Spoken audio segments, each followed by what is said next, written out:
Setelah Adam alaihi salatu wassalam diturunkan di India dalam satu riwayat, kemudian Hawa diturunkan di Makkah, maka Allah subhanahu wa ta'ala pertemukan keduanya. Dari sinilah kemudian Allah subhanahu wa ta'ala berikan karunia kepada Adam dengan beberapa putra dan putri. Jadi Hawa itu setiap melahirkan selalu kembar. Jadi ada laki-laki, ada perempuan. Dan Hawa melahirkan sampai 20 kali. Artinya bahwa Nabi Adam alaihi salatu wassalam memiliki anak 40. 20 laki-laki dan 20 perempuan. Begitulah Allah subhanahu wa ta'ala berikan pasangannya masing-masing. Maka di antara putra dan putri Adam alaihi salatu wassalam, yang paling sulung atau yang paling besar adalah Habil, karena Qabil itu adiknya. Lah karena keduanya sudah dewasa, maka Allah subhanahu wa ta'ala mensyariatkan kepada Adam untuk menikahkan keduanya. Maksudnya pasangan Habil dinikahkan dengan Qabil, dan pasangan Qabil dinikahkan dengan Habil. Lah kebetulan Habil ini ketika dilahirkan pasangannya itu kurang cantik. Berbeda dengan Qabil, pasangannya sangat cantik sekali. Ketika Allah subhanahu wa ta'ala memerintahkan Adam agar Habil menikahi kembarannya Qabil dan Qabil menikahi kembarannya Habil, naluri Qabil berjalan. Kalau saya menikahi kembaran Habil, istri saya tak cantik. Enak kali si Habil itu dapat pasangannya. Dari sini kemudian ikhwafilin muliakan Allah subhanahu wa ta'ala, syaitan datang memberikan was-was kepada Qabil. Akhirnya Qabil memiliki penyakit yang disebut dengan hasad. Inilah penyakit yang pertama kali muncul di bumi. Karena hasad itu penyakit yang pertama kali muncul di langit ketika iblis hasad kepada Adam, dan hasad pula penyakit yang muncul pertama kali di bumi ketika hasadnya Qabil kepada Habil. Lah di sini ikhwafilin muliakan Allah subhanahu wa ta'ala, Allah subhanahu wa ta'ala menggambarkan kisah ini di dalam surah Al-Maidah ayat 27, 28, 29 dan 30 serta 31. Allah subhanahu wa ta'ala berfirman, "Watslu alaihim naba abnai Adam bil haqq." Bacakan wahai Muhammad kepada mereka tentang kabar dua putra Adam bil haq, dengan kebenaran. Idz qarraba qurbanan, ketika keduanya berkurban, mendekatkan diri kepada Allah subhanahu wa ta'ala. Fatuqbila min ahadihima, tapi Allah hanya menerima satu di antara keduanya. Walam yutaqabbal minal akhar, dan Allah tidak menerima kurban yang lainnya. Qala, berkata salah satunya, la aqtulannaka, saya akan bunuh engkau. Qala, maka orang yang dibunuh itu mengatakan, yang akan dibunuh itu mengatakan, innama yataqabbalullahu minal muttaqin, sesungguhnya Allah hanya menerima kurbannya dari hamba-hambanya yang bertakwa. Kisahnya begini ikhwan. Jadi ketika Nabi Adam alaihi salatu wassalam memerintahkan putranya ini menikah, Qabil ini menolak, tidak mau. Enak saja saya menikahi wanita yang kurang cantik, saya mau tetap dengan kembaran saya. Adam ini bukan bapak diktator, bukan bapak yang artinya memaksakan anak-anaknya, tidak. Dia tetap berusaha supaya Qabil ini mau menerima perintah Allah. Dari situlah kemudian Adam alaihi salatu wassalam berdoa, maka turunlah syariat untuk kurban. Ketika ada putusan untuk berkurban, Maka Habil kemudian berkurban dengan hartanya, karena dia seorang peternak, maka dia kurbankan kambing terbaiknya. Lah Kabil ini bukan peternak tapi petani. Karena memang dari awal dia sudah hasad kepada Qabil. Kemudian dia melihat pandangan berbeda kepada ayahnya, seolah-olah ayahnya berpihak kepada Habil. Dari situlah kemudian Qabil pun seolah-olah tidak terima dengan perintah Allah. Makanya kemudian dia asal-asalan mengambil buah-buahan yang jelek gitu kan, yang kalaupun diberikan kepada binatang tidak mau makan bahasanya. Tapi karena itulah Qabil marah gitu kan, dia bawa sekeranjang buah-buahan yang buruk dinaikkan ke atas gunung. Di sini Allah Subhanahu wa taala berfirman dalam Al-Qur'an ini, "Idz qarraba qurbanan fatuqbila min ahadihima." Maka Allah hanya terima satu saja dari keduanya, walam yutaqabbal minal akhar. Allah kirimkan api dan hanya melahap kambingnya si Habil saja. Maka ketika Qabil melihat bahwa kurban dia ditolak, marah dia. Kemudian dia mengatakan, la aqtulanna, kubunuh kamu, kubunuh kamu. Maka kemudian Habil hanya mengatakan, qala innama yataqabbalullahu minal muttaqin. Dia nasihatkan kepada adiknya, sesungguhnya Allah itu hanya menerima dari hamba-hambanya yang bertakwa. Dari sini ikhwafidin dimuliakan Allah Subhanahu wa taala, Allah ajarkan kepada kita semua dari kisah Habil dan Qabil ini, bagaimana Habil memberikan bantahan kepada saudaranya yang hendak membunuhnya. Dan ini akhlak bagi kita ikhwan. Apa kata Habil ketika dia tahu diancam akan dibunuh? Sebenarnya disebutkan dalam tarikh, Habil ini orangnya besar, kekar, lebih kuat dibandingkan adiknya Qabil. Kalaupun keduanya bergulat, pasti kalah adiknya itu. Lah, apa yang diajarkan Habil kepada kita? Allah mengatakan, la imbasatta yadaya, la imbasatta ilayya yadaka litaktulani, ma ana bibasiti yadiya ilayka liaktulak.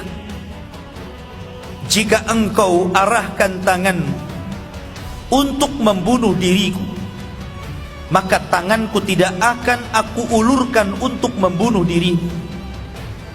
Inni akhafullah, karena saya takut kepada Allah Rabbal Alamin, Rabb yang menguasai alam semesta ini. Disebutkan oleh Al-Imam Ibnu Katsir rahimahullahu ta'ala dalam Bidayah wa Nihayah. Beliau mengatakan, ketika suatu waktu Habil ini telat pulang. Ketika itu Adam alaihi salatu wassalam memerintahkan Qabil untuk mencari Habil. Dicarinya Qabil ini, Habil ini oleh Qabil. Rupanya setelah dia mencarinya itu, dia melihat abangnya sedang tertidur. Maka dia ambil batu, kemudian batu besar dibenturkan di kepalanya. Meninggallah Habil ini. Lah ketika meninggal ikhwafidil muliakan Allah Subhanahu wa taala, Qabil pulang seolah-olah tidak bersalah dia. Ketika itu lama Adam kehilangan Habil. Akhirnya Qabil itu mulai diliputi rasa takut dan menyesal. Kemudian dia pun pergi meninggalkan Adam alaihi salatu wassalam. Dia ambil lagi jasad Habil, kemudian dia bawa ke sana kemari. Ada yang mengatakan dalam sebuah riwayat sampai bertahun-tahun. Artinya Allah Subhanahu wa taala rawat jasad Habil, tidak musnah dimakan tanah itu kan. Bertahun-tahun bingung dia harus diapakan jasad ini. Sampai pada suatu waktu akhirnya kemudian Allah Subhanahu wa taala mengutus ghuraban, fa ba'atsallahu ghuraban. Maka Allah Subhanahu wa taala kirimkan burung ghurab, burung gagak. Ketika itu gagak ini sedang ngorek-ngorek tanah dengan kakinya. Dari situlah kemudian terinspirasi si Qabil ini untuk menguburkan Habil. Dari situlah kemudian Qabil menguburkan Habil. Dan belakangan Adam tahu. Lah kemudian Adam alaihi salatu wassalam pun dicabut nyawanya, dan dialah Nabi yang pertama yang wafat di permukaan bumi. Lah ketika Adam alaihi salatu wassalam wafat, maka mulailah beranak pinak keturunannya yang ada di bukit, dan Habil pun beranak pinak keturunannya yang ada di lembah. Dari sini ikhwah fillah dimuliakan Allah Subhanahu wa taala, Allah Subhanahu wa taala mulai memisahkan mana orang-orang yang baik, mana orang-orang yang jahat. Sampailah kemudian Allah Subhanahu wa taala mengutus Nabi Allah Syith. Nabi Allah Syith ini ikhwan masih putra Adam, karena dia dalam bahasa Arab itu hibatullah. Allah hadiahkan kepada Adam pengganti Habil ini seorang nabi namanya Syith. Dan Allah memberikan 50 lembar sahifah kepada Syith. Makanya ada hadis yang mengatakan Allah menurunkan kitab dari langit itu sebanyak 104 kitab. Yang 4 ma'ruf, Taurat, Zabur, Injil, Taurat, Zabur, Injil dan Al-Quran, itu yang 4. Yang 100 itu disebut suhuf namanya. Yang 50 suhuf lembaran diberikan kepada Syith. Kemudian yang 30 diberikan kepada Idris. Kemudian yang 10 diberikan kepada Ibrahim, dan yang 10-nya lagi diberikan kepada Musa selain Taurat. Makanya Allah mengatakan wa inna hadza lafi suhufil ula. Dan dalam Al-Quran itu terdapat suhuf yang pertama, suhufnya Syith, suhufnya Idris, suhufnya Ibrahim, dan suhufnya Musa. Makanya Allah mengatakan inna hadza lafi suhufil ula suhufi Ibrahim. Allah berikan 10 suhuf wa Musa, dan suhufnya Nabi Musa yang 10 selain Taurat. Lah Syith ini diutus oleh Allah Subhanahu wa taala sebagai pengganti Adam. Mulailah dia berdakwah dan berdakwah sampai ketika Qabil meninggal dunia. Ketika Qabil meninggal dunia, syaitan ini tidak membiarkan jasadnya begitu saja. Tapi syaitan menjadikan momentum meninggalnya Qabil ini menciptakan sebuah kemaksiatan baru. Kalau sebelumnya setan sudah membuat kemaksiatan hasad, kemudian pembunuhan, ini maksiat yang nomor 2. Ini yang nomor 3 lain lagi. Jadi ketika kematian Qabil itu, syaitan menjelma menjadi orang soleh. Kemudian mendatangi kabilahnya Qabil ini dan mengatakan, kalian tidak boleh langsung menguburkan bapak kalian Qabil, tetapi hendaklah dimuliakan dulu, biarkan jasadnya dulu, jangan langsung dikuburkan, hormati kematiannya. Dari situlah kemudian orang ini, maksudnya iblis yang menjelma sebagai manusia ini, menciptakan alat musik, namanya seruling, mizmar. Makanya Rasul mengatakan sautul mizmar min sautis syaitan. Suara seruling itu suara setan. Lah, ini iblis ini menciptakan suara seruling. Dia menciptakan seruling, kemudian ditiup. Kabilah di atas bukit ini nggak pernah turun ke bawah karena dilarang. Begitu juga kabilah yang di lembah dilarang untuk naik ke atas. Jadi nggak pernah ketemu tuh. Bertahun-tahun yang di atas nggak pernah ketemu ke bawah. Begitu juga yang di bawah nggak pernah ketemu di atas. Rupa mereka seperti apa wallahu a'lam. Tapi Allah Subhanahu wa taala takdirkan, karena Qabil ini istrinya cantik, maka wanita-wanitanya semuanya cantik. Wanita-wanitanya itu semuanya cantik keturunannya. Sementara yang di atas, ya kan, rata-rata wanitanya kurang cantik, tetapi anak-anak mudanya tampan-tampan. Maka ketika mendengar suara seruling, aneh bagi mereka. Nggak pernah mereka mendengar suara lagu, suara musik gitu kan, instrumen musik dari seruling itu nggak pernah. Tapi kok rasanya aneh. Dari situ kemudian mereka penasaran, dicarilah suara itu. Jadi yang dari bawah turun, yang dari bawah naik. Jadi yang dari atas turun, yang dari bawah naik gitu kan. Ketemulah dua kabilah ini. Maka yang perempuan cantik memandang anak muda yang tampan, nggak pernah ketemu sebelumnya. Begitu juga sebaliknya gitu kan. Lah dari sini ikhwah fillah muliakan Allah Azza wa Jalla, terjadilah perzinahan. Dari hasad, pembunuhan, kemudian perzinahan, dan diawali musik. Makanya musik, zina, dan khamr ini 3 serangkai yang tidak mungkin dilepas. Kalau ada zina pasti ada musik, ya. Pasti ada khamr di situ.